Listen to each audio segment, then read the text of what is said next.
Ain't No HalfSteppin with Marcus J. Live from the Den, Legacy Internet Radio. Someone make noise in this joint. How about the co-host who just walked into the door? How about you make some noise, my big sis? S.Y. Butler. Make some noise in this joint. What's up, girl? Hi. How you are doing? I'm good. How are you? Chillaxing.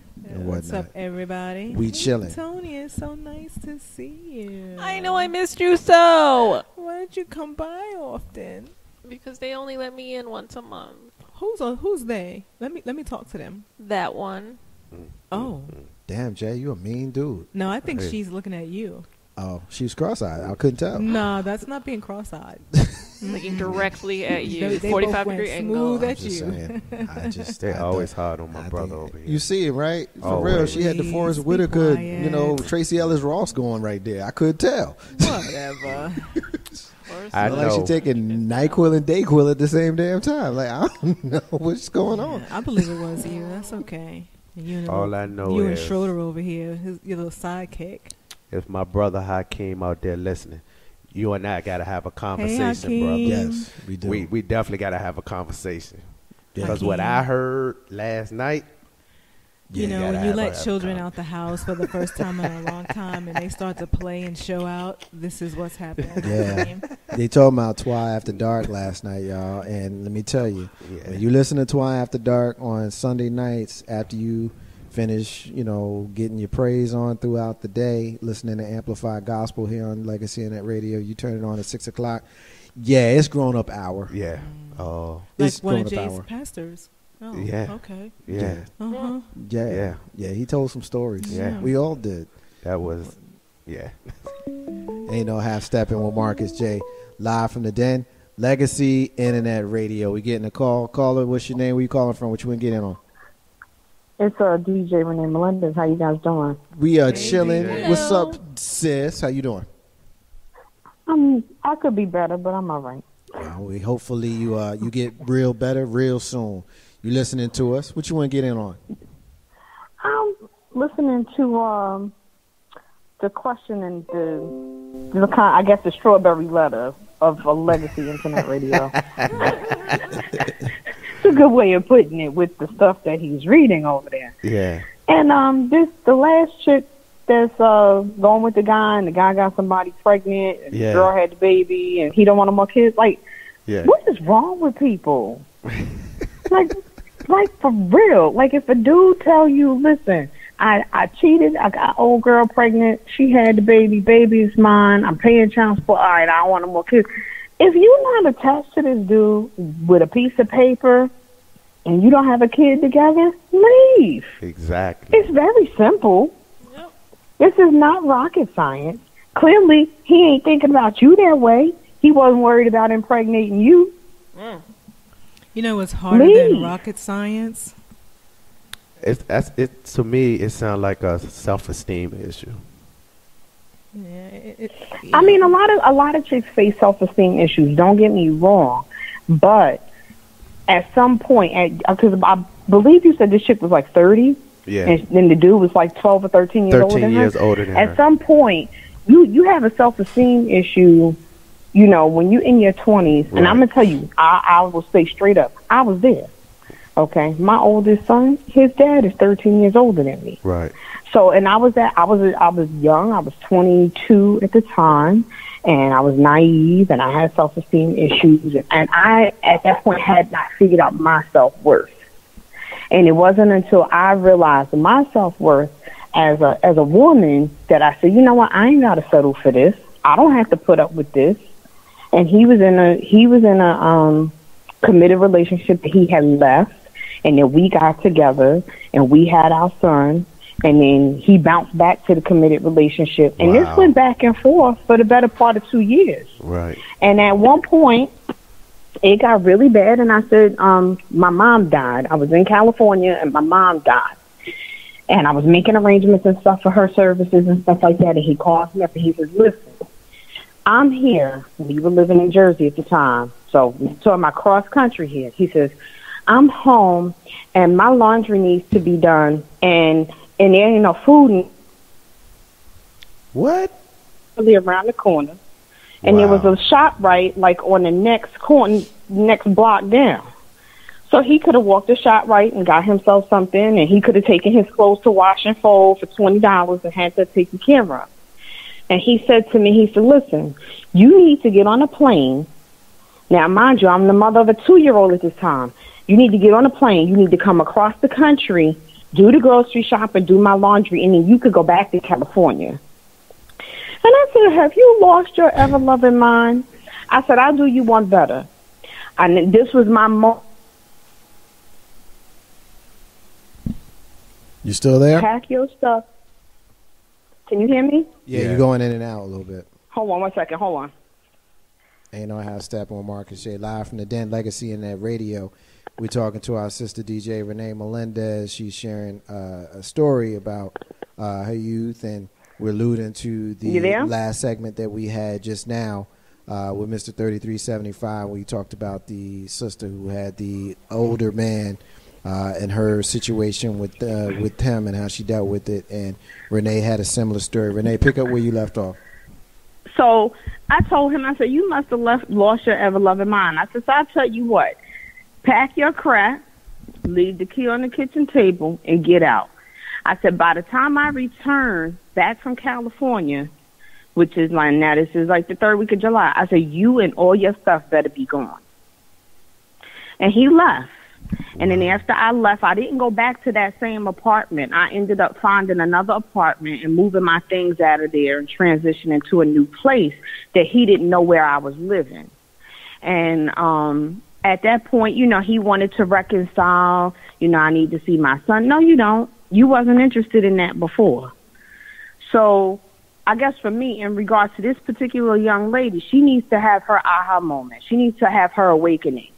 And by 30, no later than 30, 31, 32, she needs to make that happen because time is precious. Yeah. And after 30, time is not on your side. Yeah. Yeah. No, So no. she's, yeah, going right. to spend all this time 41. waiting on dude.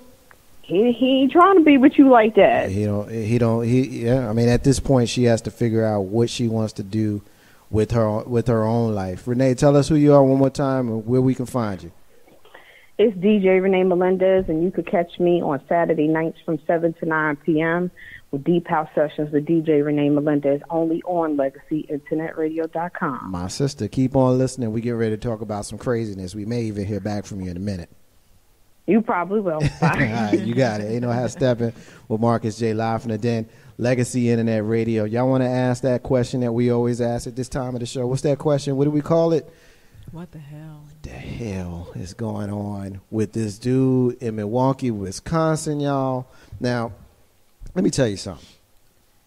We talked a lot about Donald Trump in a previous segment, and I said we weren't going to talk about him no more, and we're not. But this dude kind of reminds me of what the America that we could potentially be living in if we have Donald Trump as the president of the United States. This one I'm getting from rawstory.com. This is a Milwaukee man. He's a 39-year-old Milwaukee man who has been charged with 3 counts of homicide. That's why. 3 counts of homicide for tracking down and shooting 3 neighbors after confronting one over the fact that he didn't speak English. According to police, Dan J. Pop shot and killed Jesus Manso Perez. Kill Jesus. Boy, he killed Jesus. Let me digress for a minute. How come Spanish people are the only people that call their kids Jesus? Like, No, it's called Jesus. it's Jesus. It's No. Jesus. It's Jesus. They the only ones to do it. No. Anyway, Dan Pop shot and killed Jesus R. Manso Perez, 40, Fia Vu, 36, and Mike Vu, 32, after trying to lure Jesus to his place with the offer of beer. He tried to give Jesus beer. According to police officials, Pop stopped Jesus and his son as they walked by his apartment on the way to the laundry room. After refusing the offer of beer, Pop asked where they were from. Upon learning they came from Puerto Rico, he replied, quote, "Oh, that's why you don't speak English, you're Puerto Rican." According to Jesus' son, Jesus Jr., they were returning to their apartment when they encountered Pop on the stairs, landing, pointing a rifle at them. You guys got to go, Pop reportedly said before shooting Jesus in the head and then firing at and missing his son Jesus Jr. True story. I'm having a little fun with it, but true story. Police state that Pop then proceeded to the Vu apartment where he kicked down the door and shot Fia and Maya Vu as they huddled with their 4 children. Responding police officers were directed to the apartment by several of the children who had escaped, and Pop surrendered to the police after dropping his weapon when ordered to do so. According to police, 2 weapons were recovered, and Pop does not have a previous criminal record. Here's my favorite part. Police state that the medical emergency call was received from Pop's residence the day before the triple murder, but provided no further details. He remains, this is my other favorite part. Pop remains in the Milwaukee County Jail and is slated for a mental competency to see if he understands the charge and can aid in his own defense. Wow. Yeah, that's why. You were first, man. You were first. So let me get this straight. You killed 3 people, including Jesus. And they put you, they first of all, they say, put the gun down, you killed Jesus, put the gun down. And he puts the gun down and surrenders without incident. And they want to see if you got mental capacity. That's the part that I'm really tripping on. Obviously, I'm having fun. I'm having fun with the story. But seriously. Okay, let me back up a little bit. He I'm killed having Jesus, an issue man. with the day before. Oh, sorry. okay. That's the part that's got you. I'm having Well, we an can issue talk with about the day that. Before. Yeah, let's Now, talk the about day that. before, there was a call. A medical emergency call was received from his residence the day before, but they won't say what it was about. You know, the only thing the first thing that came to my mind when you said that was, I don't know if y'all remember this movie. Oh, damn. The name just flew right out of my head. What's the movie with Billy Bob Thornton? And he played the mentally disturbed. Oh, yeah. Something Blaze. Yep. Slingblade. Slingblade. Yeah. Yep. And at the end, well, first, before I get to the very end, but he spoke to the dude he was going to kill. And he said, well, if you were going to kill somebody, how would you do it? And the guy told him. And that's exactly how he followed out the kill. But then he called the police and was like, yeah, you know, I think I killed somebody. Oh, yeah. You know, I'm going to sit here and eat my He made biscuits his sandwich, until you yeah. come. Yeah, you know. So the first thing I thought of was like, now, what did he say when he called, since they don't want to tell us? Did he say, you know, I think someone's hurt next door? Did he say something's wrong with me? You know, I can't think, the devil is talking to me, or what's going on in my mind? To set the plan for the next day. And now that he set the plan for the next day, you question whether or not he's capable Mentally. of understanding his charges. Freak, yeah, for lack of a really good word. Freak, yeah, he's ready. He knows exactly what happened. He set the call up. And now you fools are going to sit there and get him off on insanity and give him some treatment. What the hell? What the hell? Because that's, Shout out to our sister Michelle K who's listening. She's saying, Hey, what's up to Michelle. everybody? Hey, Michelle. I see you struggling. What? some things are just so stupid that when they're so obvious, you look for something else to be the reason why. Yeah, they try Well, to goddamn, if I justify it. kicked you with a red shoe, stupid, I kicked you with a red shoe. That's it. That is it. So I don't understand. What excuse are you looking for to set this? He has no criminal This record, man no free. history of any issues, but they want to check to see if he can aid in his own defense. Yo, that is, what do they call it? Premeditated? Premeditated murder. That's exactly what it was. Murder. And why do people always say that? Well, he has no history. You got to start somewhere. Exactly. That kills me when people say Exactly. that. You take yesterday. I hate that. But He's got at the same time, he just haven't got caught. Yeah. That was 'cause Exactly, he don't have that you the know history. of. He Maybe hasn't he got was caught. killing cats as a kid. Exactly. He probably lost his job to someone who did not speak English very well. He was mad. And Yeah, he he got was a mad. problem. Right back. Yeah, El Gato. What was this at? All right, that's one cat in a hat, boy. I'm just saying, like I said, because I mean, I feel like I may have offended some folks by saying Jesus instead of Jesus. So now you I say know how to cat in I know how to spell. Espanol. I know how to speak Spanish. El gato. I said El gato. Nah, shout out to the people that's offended by pronunciation. Anyway, I'm bilingual and whatnot. How you say Muhammad in English? Muhammad. Abraham. How you say Abraham? Abraham. Isaac, Jacob. Yeah, exactly. Ibrahim. Listen, for those folks offended, that's how silly you sound right now. Anyway, Mr. 3375, what's your thoughts, man? Like SY said, they're always trying to find reason to justify white people. Is he white the guy? Still a white guy. Does it matter? Yeah.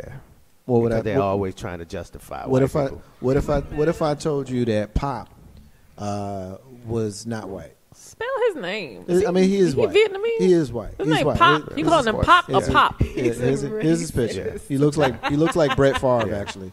Yeah, he does. He looks like Brett Favre. Because they always trying to justify. But at the same time, if it was one of us, oh, he's a thug, or, he was, even if he didn't have a background, he came from this part of this city or I'm this not even, town. I didn't even get all that. of I didn't that. even get that out of this. This I can't even say is, if it was a black person and this is what I've done. This is a jackass who set you up Right. with a phone call the day Premeditated before. murder. Yeah. Yes. Premeditated Come on, murder. stop being stupid. But I Right. got where you going. Yeah. I got where you going Yeah. because the media always makes a point of culturally conditioning you into understanding white people suspects versus black people victims. Exactly. Black people victims, like Trayvon Martin was a fighter and he smoked weed and all that kind of stuff. You know what? He was unarmed and got killed by a jackass. Like Exactly. Yeah. that's the story. Yeah. This guy, you have to check to see if he's mentally capable. Yeah. You don't They wouldn't even because think twice if it you, was you a. pay attention to who he killed. This is why that didn't even come into play to me, Right. because he killed a minority. Three of Right. them. Okay, so that didn't even Based come upon to the my names, mind. you got an Hispanic and two probably Asian, Philippine people. Right. Based upon the names, So It's a I hate mean, crime. that's a hate crime. Yeah. Yep. Tony, that's a I hate mean, crime. yeah, we can go there. I can definitely Yeah. see that, but Yeah. this, I didn't even think about it. I'm Yeah, not you even. can't justify that. It's But we Yeah, also so live it's in a a hate we crime. also live in a country, and I saw this in the meme, so I got to give credit where credit goes. But we also live in a country, Tony, where they want you to think that Michelangelo is a cool name, but Darnell is not. You know what I'm Only saying? if you're a turtle, Like, baby. yeah. That's why oftentimes I get. That's why I get mad sometimes when we have such a hard time with some of the more ethnic sounding names. Even if she made up the kid's name and it sounds crazy to you, you know what? That's what she wanted to name her kid. Yeah. Then so be it. Let her Like, roll with it. there's a actor or whatever that named the kid Apple. Like, if you name the kid Yeah. Apple, then I can name my daughter Bumquisha if Right. I choose to do that. Exactly. You know what I mean? Bon So, Quisha, let me Right. in. Tony, what you think about the story? You can be crazy, but still be competent.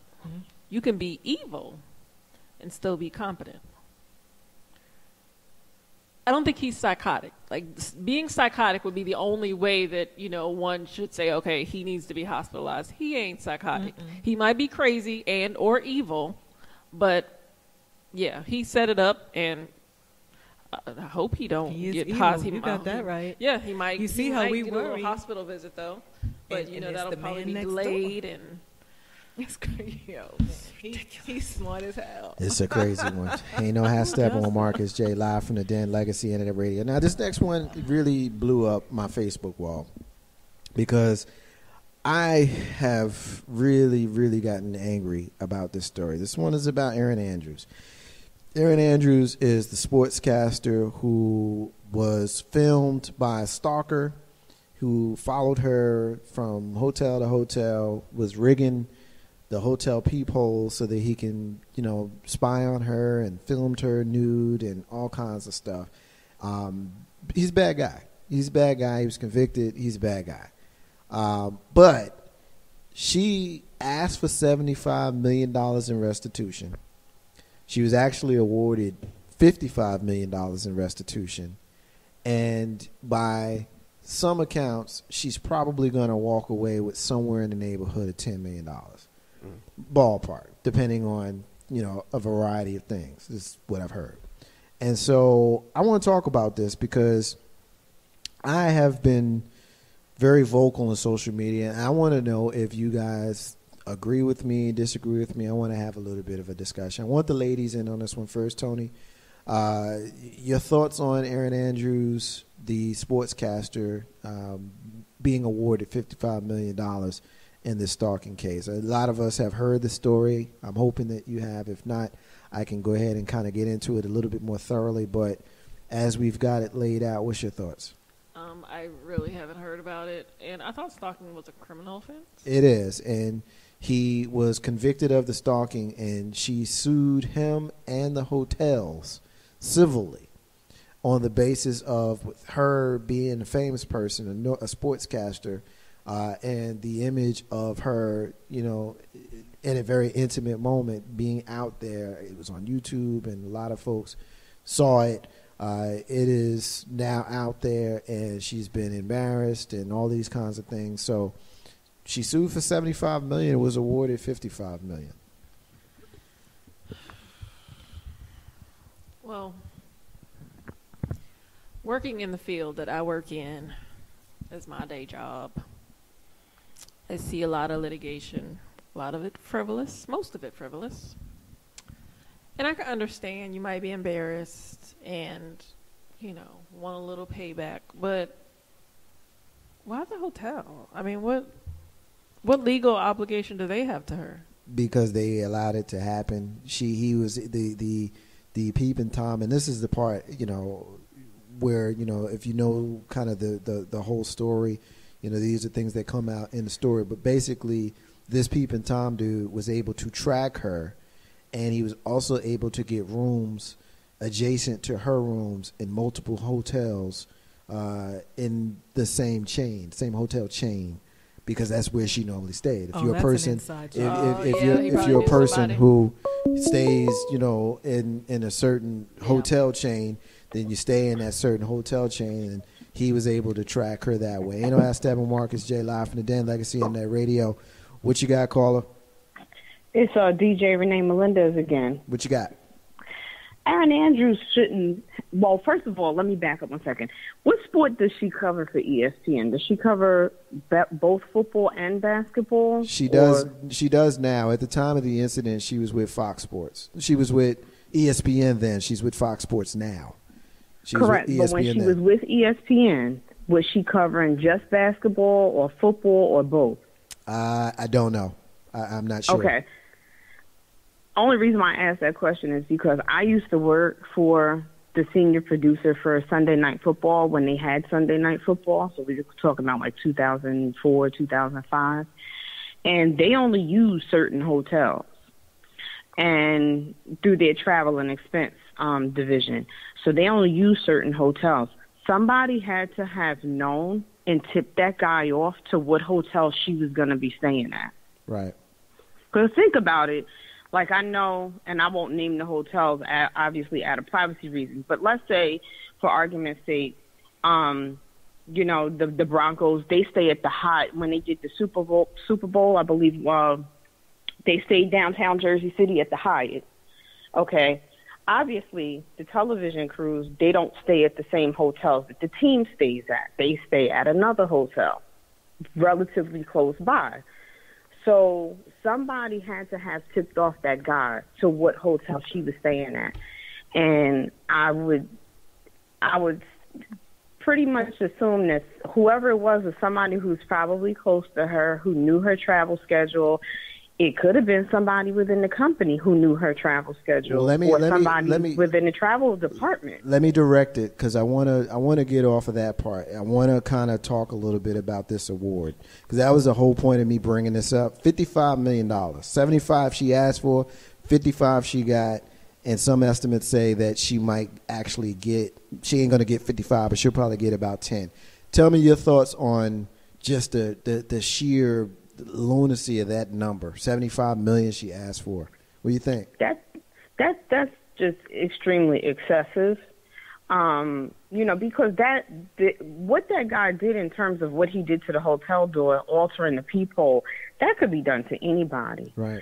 So you mean to tell me that if that's done to me and my family, or to you and your family, I could sue a Hilton or a Sheraton or whatever and ask for that kind of money? Right. She asked for that kind of money because of her privilege. Right. Let's keep it real. Yeah. She figures, I'm on television, I'm white, I'm entitled. It doesn't work that way. Well, and the award should have really been stipulated based on what they would have awarded anyone. Let me ask you this, and I'm glad you said that. That's why I'm stopping you. I'm glad you said that, because in social media we're getting a couple of hits. I want you to respond to this before we let you go. Carlton Banks, who is a longtime contributor to Aint No HalfSteppin with Marcus J and an original co-host of the show, he says that she should have gotten more. He was reading the comments. He said the videos, pictures were seen by millions of people. The person who did it worked for a wealthy company, and her rights were violated.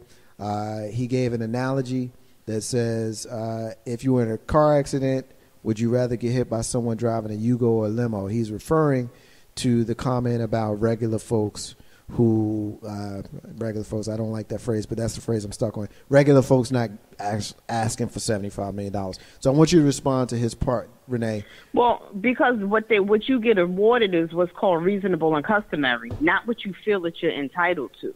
If I got hit by a car, whether the person, God forbid, if the person was driving a Mercedes-Benz or a Bentley versus whether they were driving a Yugo, you're going to sue for what's reasonable and customary. Right. She was awarded an excessive amount based on her status as a television personality and, again, her privilege. He could say whatever he wanted to say. But if that was him, he wouldn't be getting $75 million. Right. Right. No, and I agree with you. I 100% agree with you. One more time, Renee, who are you? Where we can find you? Deep House Sessions with DJ Renee Melendez on Saturdays from 7 to 9 p.m. only on LegacyInternetRadio.com. I love how you say that, man. That's real dope, sis. We appreciate it. Keep on listening. Keep on calling. And we love that. I just like how she does that. I just like her whole spill there, sis. So keep on listening and keep on calling. We love to have you part of Aint No HalfSteppin with Marcus J. That's why I jump in here. 75 million, 55, she gets 10, she'll probably walk away with. What's your thoughts? You're hearing this discussion. Yeah, I'm kind of like Tony. I didn't hear the whole story, but, I don't know. I think that her rights were violated. Yeah, maybe she was embarrassed. I think that's her only thing. I don't know if that's worthy being embarrassed or not, but I do feel like it seems like it's an inside job to always get so close to her room. And if it's an inside job, especially from the hotel, then I think then maybe what she got should be warranted, or she should have got the 75, and then whoever was spilling her business should be up against some more charges and released from the hotel. I can dig it. What do you think, Jay? What do you think, man? That's a lot of money. So? It's a lot of money.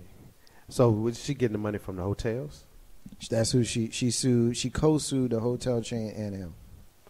I think it's right. Especially if that person is works for the hotel.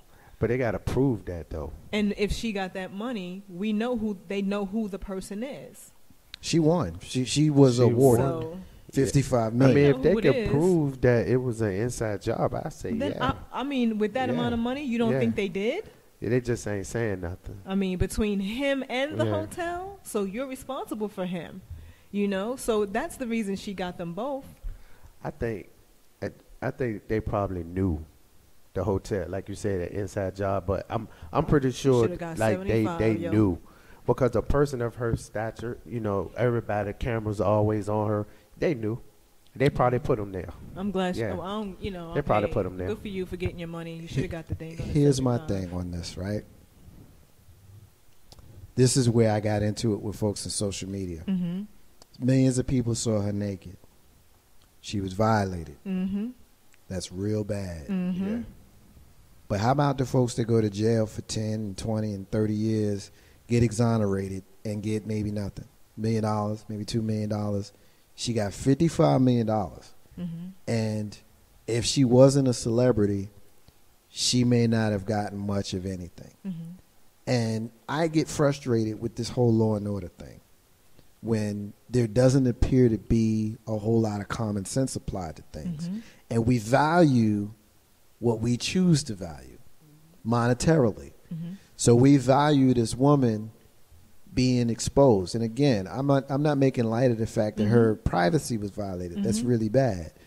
But because I'm a no name and you take 30 years of my life and I get out and you say, sorry, our bad, it was this guy right here.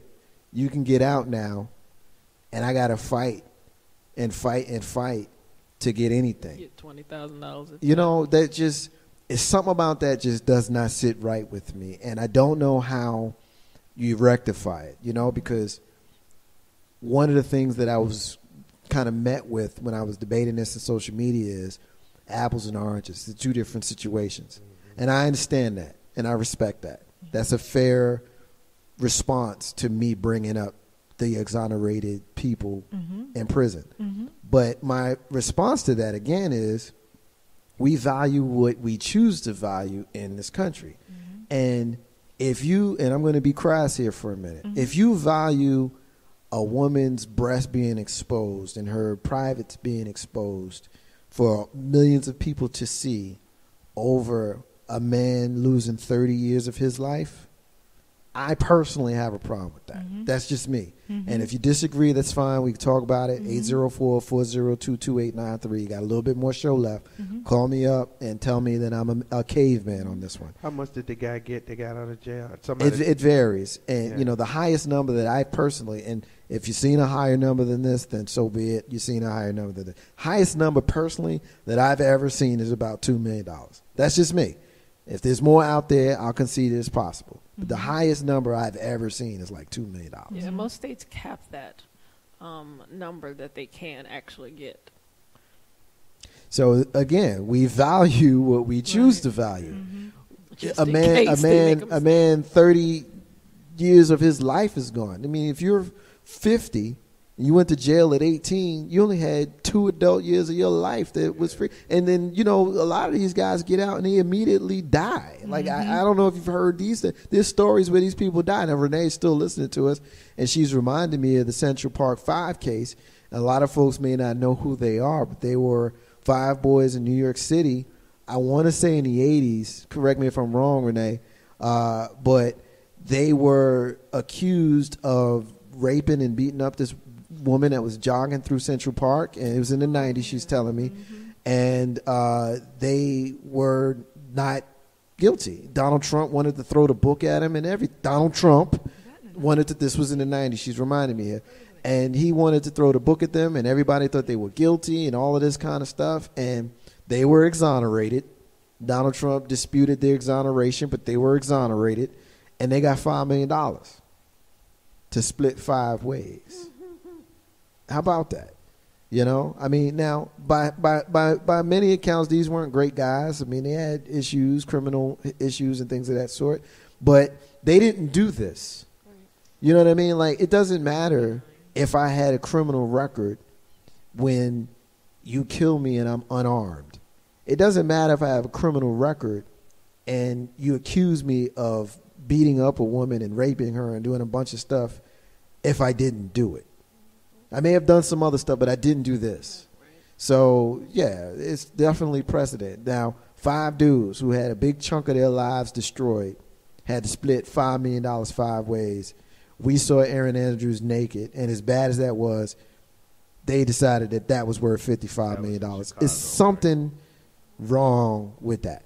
I agree with that. I agree with that rationale. Yeah, yeah. There's something wrong with that. Ain't No HalfSteppin, Marcus, J. and Renee. Thank you for bringing that case up. Very, very apropos for this particular discussion. It was 5 guys also in Chicago that was wrongful imprisonment of rape, and they gave them $40 million. They split 5 ways. So they were wrongfully imprisoned? Yeah, for rape. Okay. Yeah, they got $40 million, but they had to split it 5 ways. So I think that was like a highest payout. There you go. Like I said, I wasn't unfamiliar. And so if you found a case then cool. But you know what? It's still $40 million Yeah. that was split 5 ways. Yeah. It certainly ain't 55. 55 to one person. Yeah. Yeah, exactly. Their whole life is Ruined. It's Over. It's done. It's ruined. You know, like I think about the Duke lacrosse kids. You know, they didn't do it, but their lives were ruined. Yeah. You know what I mean? And there's a kid right now in Who Yale, was the basketball player at Yale Yeah. right now, Yeah.